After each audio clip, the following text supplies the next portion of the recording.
Ladies and gentlemen, welcome to yet another SHOUTcraft presentation right here on MLG TV. My name is Total Biscuit, and as you can see, we've switched games. Unfortunately, it's no longer possible to broadcast SC2 due to its sudden and tragic death in a car accident along with Day 9. So, instead we bring you a live game right here on the map Outboxer, featuring Liquid Jinro. He is in the red trunks and he is playing Terran, spawning in the northeast corner of the map, versus his opponent to the southwest position. In the blue trunks, also playing Terran, it is OGS Chocoladel RC. Haven't really had too much of a chance to watch these guys go at it in the past. Had a look around for their match record. Ligalac doesn't really seem to have any information, but regardless of that, seems to still be predicting Jinro as a 1.3333% repeating, of course, underdog in this matchup, which is certainly a little bit unfortunate, but regardless, we'll have to see how he can acquit himself this time around. It's a new map, it's a new game, so it is difficult to really predict how this is going to go. This is honestly the first time I've actually got to see this map in action. It's one of our more unique Shoutcraft maps. It's very small, the rush distance isn't really too long. Kind of reminds me a little bit of Steps of War, actually. Definitely one of the better looking tile sets that we've seen lately. It's a very symmetrical map. It looks like a really early scout here from Chocoladel, just poking at the front there. Not doing too much damage as of yet. Seems like Jinro might be going for a really early Nidus Worm play here. Chuck's gonna have to scout that here. Oh, he finds it! Wow. Such quick reactions there from Chuck. That's a lot of damage to Jinro's economy right there. Nidus Worm, not really that durable, unfortunately.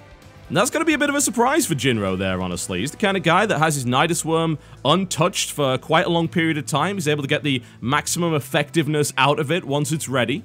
But against DPS down almost immediately, and that's really got to hit Jinro in the minerals, honestly. Looks like Jinro's dealing with a few gas problems here. In the meantime, Chuck just macroing up in the corner there, nice and happy. No problems whatsoever. He's in a pretty good position going forward. Both players now posturing on the map. Just looking for a little bit of map control here. Kind of split right down the middle. Overlord just floating across the sky there. Shouldn't get picked off by the looks of it. It's just found its way into position. But here we go. Both players going at it in the corner of the map right here. Quite close to Jinro's main. Jinro defending pretty well though. Big punch out of Jinro right here. And response from Chuck. Both of these guys trading out their armies pretty effectively. Macroing behind it. Is Jinro's control up to the task, who has? There's the stutter step micro right there. I'm still a bit concerned, however. Looks like Chuck has a bit of an advantage in terms of his build. And I'm not sure that Jinro was really equipped to counter that. Oh, here we go. Jinro going in with the abduct. He manages to grab it. But there's the counter fungal from Chuck, locking Jinro in place. Jinro's Overseer coming in from the left side. Not really able to get much done. Doesn't have the energy for a contaminate here. Chuck's recent training session with Thorzane seems to be paying off here. He seems like he's trying to spoon Jinro. Not sure if it's gonna go very well, though. We'll see how that turns out for him. Jinro recovered nicely after that pretty nasty engagement, and is now gonna try and poke at the front once again. In and out, a little bit of stutter step micro from both players. They don't really want to engage at this point. Jinro's gonna go for it. Stims forward. Has to pull back. He does not want to risk getting locked down in that choke. That would be an absolute disaster for him. We're getting a good look at Chuck's back door here, although it seems fairly well defended. I'm thinking at this point that Jinro might want to actually try and go for a drop. I don't see another way out of this situation.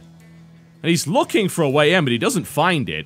Good solid defense from Chuck, everything getting deflected, and now Chuck going on the offensive. He wants to do the damage. He's going to get the damage done. Jinro's command center taking hits here. It might be on fire momentarily. Even if it does survive this fight, it's going to need some pretty serious repairs. Gotta say though, Jinro's strategy of switching between Zerg and Terran mid-match seems to be catching his opponent a little bit off guard here.